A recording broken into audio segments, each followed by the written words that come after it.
Namaskar, friends.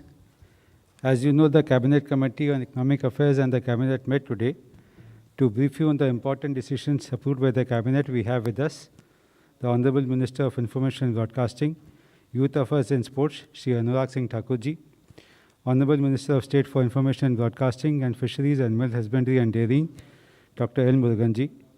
My warm welcome to the Honorable Ministers. First, Honorable Minister for INB will brief.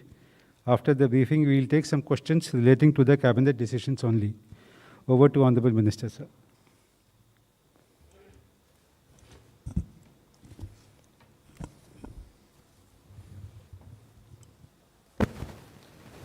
नमस्कार मित्रों, माननीय प्रधानमंत्री जी के नेतृत्व में आज cabinet committee on economic affairs और कैबिनेट की बैठक हुई। जैसा आपको पता है कि भारतीय इतिहास और संस्कृति में जनजातियों का विशेष स्थान और उनके योगदान को सम्मानित करने के लिए और आने वाली पीढ़ियों को इस सांस्कृतिक विरासत और राष्ट्रीय गौरव के संरक्षण के लिए प्रेरित करने के उद्देश्य से 15 नवंबर को जनजातीय गौरव दिवस घोषित करने का निर्णय लिया गया है। भारत के स्वतंत्रता संग्राम में भी जनजातियों का बहुत महत्वपूर्ण योगदान रहा। 15 नवंबर को भगवान बिरसा मुंडा जी की जयंती है, जो अंग्रेज शासन के विरुद्ध संघर्ष करने वाले एक महान स्वतंत्रता सेनानी हैं और समाज सुधारक रहे, जिनको जनजातीय समुदायों एवं देश भर के श्रद्धापूर्वक स्मरण किया जाता है। और देश भर में जिस मान सम्मान, जिस श्रद्धा के साथ उनको याद किया जाता है, उस भावना और इनके आज़ादी की लड़ाई में योगदान को देखते हुए भी 15 नवंबर को जनजातीय गौरव दिवस घोषित करने का निर्णय लिया गया है। भारत सरकार 15 नवंबर से 22 नवंबर तक जनजातीय समुदाय के गौरवशाली इतिहास और उनकी उपलब्धियों, संस्कृति और आज़ादी की लड़ाई में उनकी योगदान की महत्ता पर एक सप्ताह पूरा 15 से 22 नवंबर तक एक सप्ताह कार्यक्रम आयोजित करने जा रही है।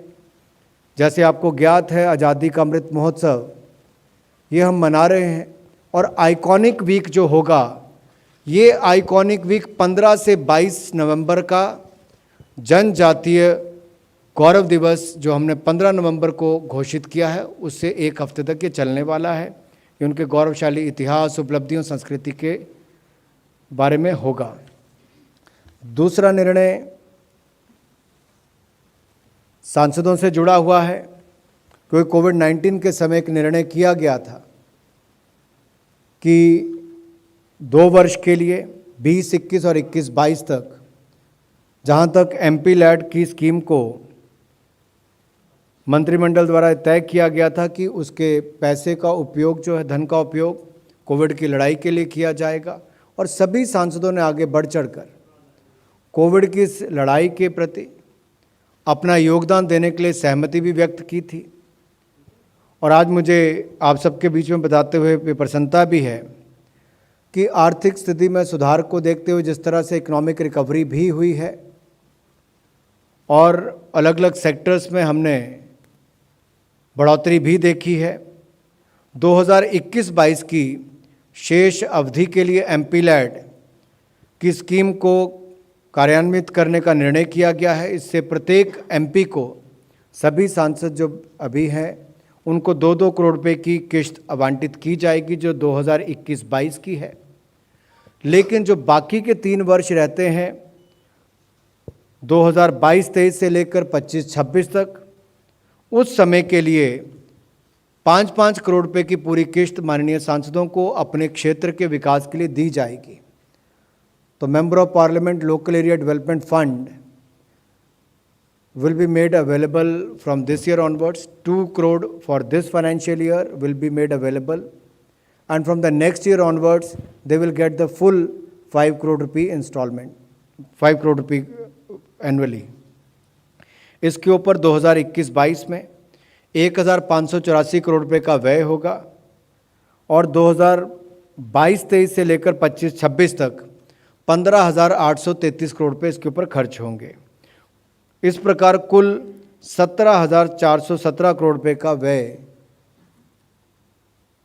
MP लैड पर खर्च होगा और ये सभी माननीय सांसदों को उपलब्ध करवाया जाएगा। 3 और महत्वपूर्ण निर्णय मैं आप सबके सामने रखने जा रहा हूं कि आर्थिक मामलों की जो मंत्रिमंडलीय समिति है उसकी अध्यक्षता करते हुए माननीय प्रधानमंत्री जी के नेतृत्व में ये तय किया गया है कि भारतीय कपास आयोग को, CCI को, कॉटन कॉरपोरेशन ऑफ इंडिया को 17,408 करोड़ रुपए की कमिटेड प्राइस सपोर्ट को मंजूरी दी गई है। और ये इसलिए है क्योंकि कपास के क्षेत्र में लगभग 60 लाख किसान सीधे तौर पर जुड़े हुए हैं और जो पिछले 2 वर्ष थे कोविड के समय, जहां एक और कपास का मूल्य कम था बाजार में, वहां पर बहुत महत्वपूर्ण हो गया था कि सरकार की इंटरवेंशन भी हो। और आपको ज्ञात होगा MSP के दाम तो तय होते थे लेकिन पूर्व की सरकारों में खरीद नहीं होती थी। नरेंद्र मोदी जी की सरकार आने के बाद इसमें खरीद की शुरुआत की गई और कॉटन कॉरपोरेशन ऑफ इंडिया ने इसमें अपनी बड़ी भूमिका निभाई। अगर मैं कहूं 2019 कुल एनुअल प्रोडक्शन जो है 350 लाख से 360 लाख बेल्स का उत्पादन होता है। 2019-20 में 123 लाख बेल की खरीदारी केवल कॉटन कॉरपोरेशन ऑफ इंडिया और इसके जो आगे ऑथराइज्ड ऐसी एजेंसीज हैं उनके द्वारा की गई और 2020-21 में 100 लाख बेल्स की खरीदारी की गई। तो आपदा के समय भी किसानों की मदद करने के लिए MSP तो घोषित किया, खरीदारी करने का काम भी भारत सरकार के मंत्रालयों के द्वारा हुआ और कपास किसानों के हितों की रक्षा करने का काम भी मोदी सरकार ने इस तरह से किया है। इससे प्रमुखता 11 राज्यों को और उनके किसानों को इसका लाभ मिलेगा। लगभग 58 लाख किसान इससे सीधे तौर पर जुड़े हुए हैं और 4 करोड़ से ज़्यादा मजदूर इससे जुड़े होते हैं। तो ये अपने आप में एक बहुत बड़ी राहत भी है, मदद भी है। और इस साल तो आपने देखा हो कपास के दाम भी बढ़े हैं, तो उस तरह से शायद जो पिछले 2 वर्षों में मदद की गई उसका एक लाभ देश के किसानों को और इससे संबंधित 4 से 5 करोड़ लोगों के हितों की रक्षा करने के लिए भी किया जाएगा। और गुणवत्तापूर्ण कपास की खेती में भारत को आत्मनिर्भर होने का एक अवसर भी मिलेगा और इस समर्थन मूल्य की मदद से दूसरा जूट का क्षेत्र है।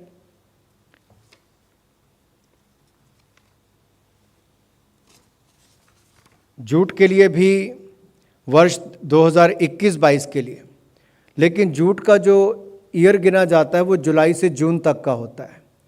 तो इसमें 1 जुलाई 2021 से 30 जून 2022 तक के लिए पैकेजिंग में जूट के अनिवार्य उपयोग के लिए आरक्षण मानदंडों को मंजूरी दी गई है। ये हर साल दी जाती है और इस वर्ष भी जूट वर्ष 2021-22 के लिए अनुमोदित अनिवार्य पैकेजिंग मानदंड खाद्यान्नों के लिए, फूड ग्रेन्स के लिए 100% आरक्षण होगा और 20% चीनी को अनिवार्य रूप से जूट की बोरियों में पैक करने का प्रावधान करने का निर्णय किया गया है। वर्तमान प्रस्ताव में आरक्षण मानदंड भारत में कच्चे जूट और जूट पैकेजिंग सामग्री के घरेलू हितों की रक्षा करेंगे, जिसमें आत्मनिर्भर भारत की अवधारणा को बल मिलेगा।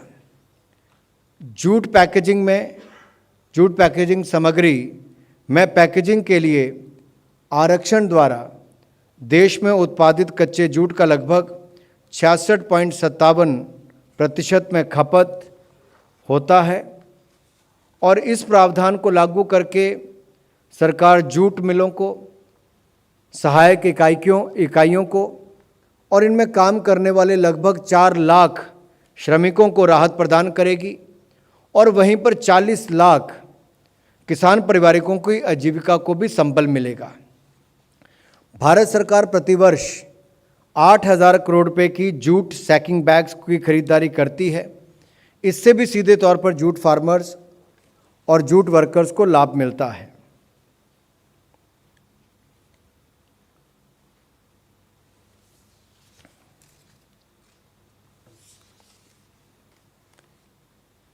इसमें पूर्वी और उत्तर पूर्वी क्षेत्रों के लगभग 3.70 लाख श्रमिकों और कई लाख किसानों को, जैसे मैंने कहा, इसमें लाभ मिलेगा।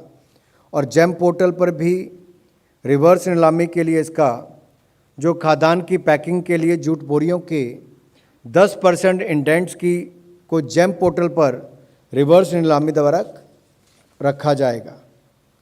तीसरा बड़ा निर्णय जो किया गया है वो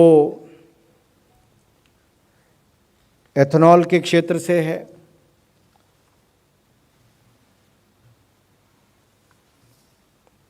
एथेनॉल ब्लेंडिंग प्रोग्राम के अंतर्गत आगामी वर्ष यानी कि 1 दिसंबर 2021 से 30 नवंबर 2022 की अवधि के बीच में ऑयल मार्केटिंग कंपनीज को आपूर्ति करने के लिए इथेनॉल के प्राइस को रिवाइज करने का निर्णय लिया गया था।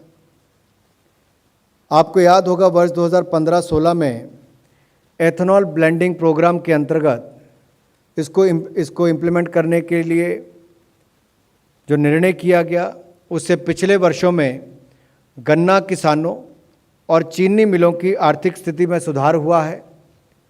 एथेनॉल के दामों ने चीनी क्षेत्र को री एनर्जाइज करने का काम किया है।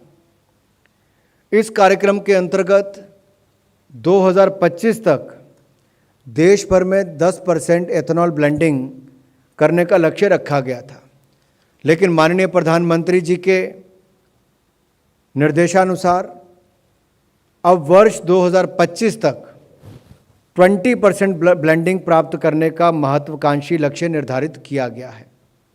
पहले लक्ष्य 2030 तक था, अब 2030 तक के लक्ष्य को भी प्रीपोन करके 2025 तक किया गया है। एथेनॉल ब्लेंडिंग जो होती है पेट्रोल में, उसमें लगभग 20% उसको करने का लक्ष्य रखा गया है। इस लक्ष्य को प्राप्त करने के लिए बहुत सारे कदम उठाए गए हैं। फूड एंड पब्लिक डिस्ट्रीब्यूशन विभाग द्वारा इंटरेस्ट सबवेंशन स्कीम्स के माध्यम से एथेनॉल के उत्पादन की क्षमता को 1500 करोड़ लीटर करने के लिए कई प्रोजेक्ट स्वीकृत किए जा चुके हैं। इससे लगभग 41,000 करोड़ रुपये का निवेश आएगा। इसके अलावा E20 फ्यूल के लिए BIS स्टैंडर्ड तैयार कर लिए गए हैं। E20 फ्यूल के साथ कंपैटिबल गाड़ियां उत्पादन करने के लिए ऑटो इंडस्ट्री से चर्चा की जा रही है। इन सभी इनिशिएटिव्स के कारण एथेनॉल ब्लेंडिंग को 2019-20 में 5% से बढ़ाकर 2020-21 तक 8% तक करना संभव हुआ है और आगामी वर्ष में इसको 10% तक ब्लेंडिंग की जो हमारी एक सोच है, कल्पना है, उसको पूरा कर लिया जाएगा। और इसी क्रम में आगामी वर्ष के लिए चीनी मिलों द्वारा उत्पादित एथेनॉल का रेम्यूनरेटिव मूल्य निर्धारित किया गया है। इसके मुख्य बिंदु हैं सी हैवी मोलेसिस के उत्पादित एथेनॉल का मूल्य 45 रुपये 69 पैसे प्रति लीटर से बढ़ाकर 46 रुपये 66 पैसे निर्धारित किया गया है।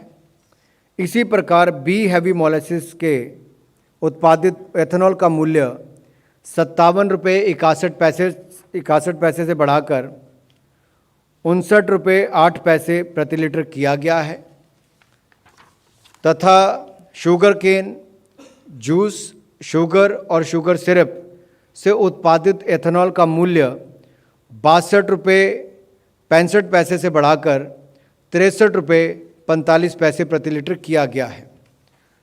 The price of ethanol from C heavy molasses route B increase from 45.69 rupees per litre to 46.66 rupees per litre. The price of ethanol from B heavy molasses route be increased from 57.61 rupees per liter to 59.08 per liter. The price of ethanol from sugarcane juice, sugar, sugar syrup, root bee increased from 62.65 per liter to 63.45 per liter. ये लगभग सी heavy मॉलिसिस में 2.12% की वृद्धि है, B heavy मॉलिसिस में 2.55% की वृद्धि है और शुगर केन जूस, शुगर और शुगर सिरप में 1.28% की वृद्धि इसमें की गई है। इसके अलावा एथेनॉल के उत्पादन को प्रोत्साहन देने के लिए ऑयल मार्केटिंग कंपनीज द्वारा अब सेकंड जनरेशन एथेनॉल प्लांट स्थापित करने जा रही हैं। इन प्लांट्स में लेटेस्ट टेक्नोलॉजी द्वारा biomass, rice straw, wheat straw आदि से भी एथेनॉल का उत्पादन किया जाएगा और पहले 2G प्लांट की जो स्थापना है वो उसका उत्पादन भी 2021-22 इसी वित्तीय वर्ष में शुरू करने की संभावना है। 2G एथेनॉल का मूल्य निर्धारित करने के लिए ऑयल मार्केटिंग कंपनीज को अधिकृत किया जाएगा और इस नए स्रोत से एथेनॉल मिलने से एथेनॉल की उपलब्धता भी बढ़ेगी और हमारी जो इंपोर्ट करने की, यानी हम कहें कि पेट्रोलियम प्रोडक्ट्स की बात करूं तो उसकी डिपेंडेंसी भी कम होगी आने वाले वर्षों में। उस दिशा में एक बड़ा कदम है। ये 3 CCA के निर्णय भी मैंने आप सबके सामने रखे और 2 जो कैबिनेट, कुल मिलाकर 5 निर्णय आज हुए हैं। जनजातीय दिवस से लेकर बाकी सब निर्णय की जानकारी आपके बीच में रखी है। जनजातीय गौरव दिवस 15 नवंबर से लेकर MP लैड की वापस शुरुआत करने की और कॉटन, जूट और एथेनॉल के निर्णय मैंने आप सबके बीच में रखे हैं। आपके मन में कोई प्रश्न हो तो आप पूछ सकते हैं। Thank you, sir. We will now take questions related to cabinet decisions only.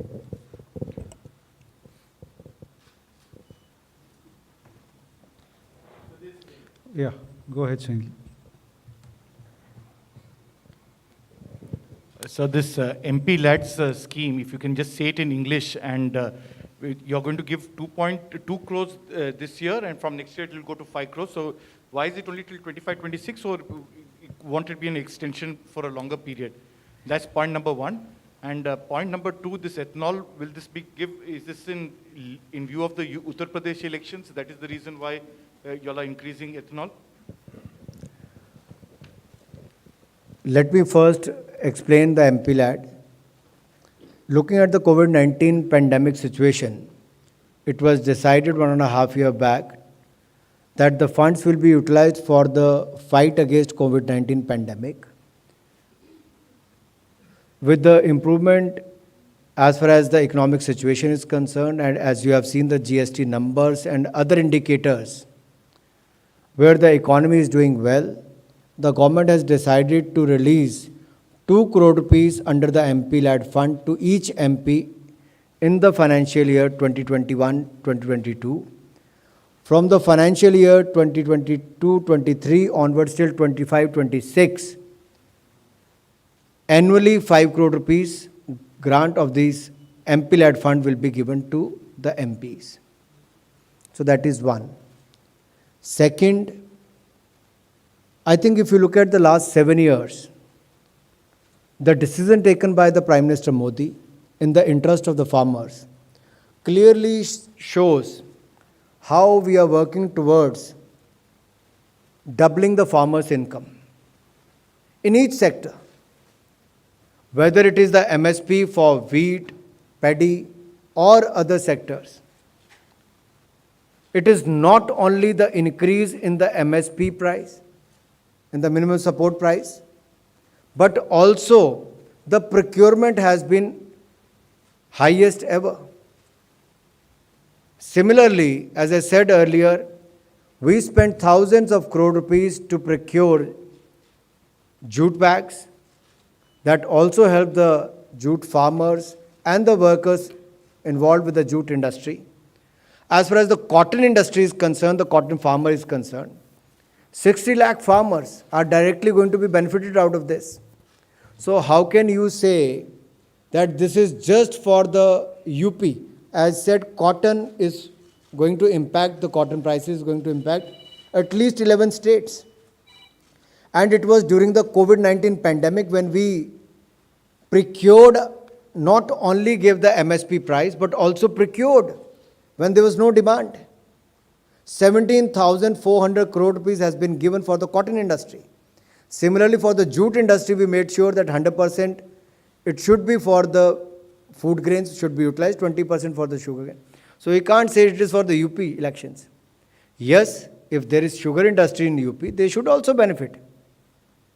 And from the day one, whether it is the state government or the central government, we have not only paid the dues of the farmer, but also handhold and helped the farmers in the last 5 years or 7 years. The rate of interest in that, is going down to 2.7%. Today, PNB has reduced it to 2.8.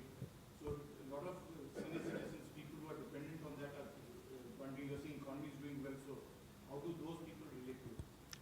I think as you've been covering this for last so many years, and you know that we talk only about the cabinet decisions which are taken on that day. So maybe some other time. Yes. Again, repeat the cost of MP Lat restoration. Why not? This year क्योंकि MP light सभी सांसदों के लिए बड़ा महत्वपूर्ण है और आपने पूछा भी है कि कुल मिलाकर कितना पैसा जाएगा, तो 17,417 करोड़ ये कुल खर्चा 2025-26 तक होगा। इस वर्ष 1,583 करोड़ रुपया खर्च होगा 21-22 में, और अगले 3 साल का मिलाकर कुल खर्चा इसमें 17,417 करोड़ रुपया होगा। In the financial year 2021-2022, 1,580 crore rupees, 1,584 crore rupees will be spent on the MP Lad scheme, whereas from the financial year 2022-2023 till 2025-2026, 15,833 crore rupees will be spent. A total amount of 17,417 crore rupees will be spent till 2025-2026 under the MP Lad scheme.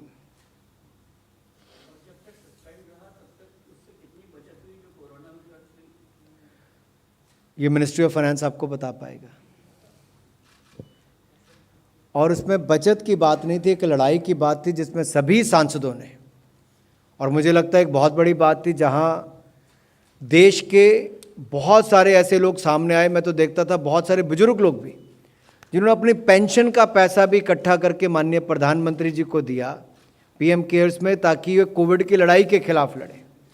सांसदों ने भी उस दृष्टि से आगे आने का काम किया, और पीएम केयर्स के माध्यम से जो देश भर में ये जो आपके ऑक्सीजन प्लांट्स लगाए गए, पीएसए ऑक्सीजन प्लांट्स, और बाकी सब सुविधाएं दी गई हैं, इसमें सांसदों का भी बहुत बड़ा एक तरफ से योगदान, जहां दूसरी ओर से रहा ये पैसा भी इनका, और उस समय जो उनका पहले का पैसा भी था, जैसे मैंने अपनी सांसद निधि को डीसी को दे दिया कि मास्क खरीदने पड़ते हैं, ऑक्सीजन सिलेंडर खरीदने पड़ते हैं, दवाइयाँ खरीदनी पड़ती हैं, तब भी आप उसको लीजिए, क्योंकि उस समय उस पैसे की बहुत आवश्यकता थी। तो बहुत सारे सांसदों ने वो पैसा उस समय भी कोविड की लड़ाई के लिए दिया, और आज जब अर्थव्यवस्था सुधरी है, बेहतर हुई है, तो उसके चलते इसको जारी करने का निर्णय किया गया है, ताकि सभी सांसद अपने क्षेत्रों में विकासात्मक कार्य करवा सकें। सड़कें बनानी हो, पुली बनानी हो, रास्ते बनाने हो, होम शेल्टर बनाने, कुछ और बनाना हो, इसके चलते रोजगार भी उत्पन्न होंगे और स्थानीय विकास भी होगा।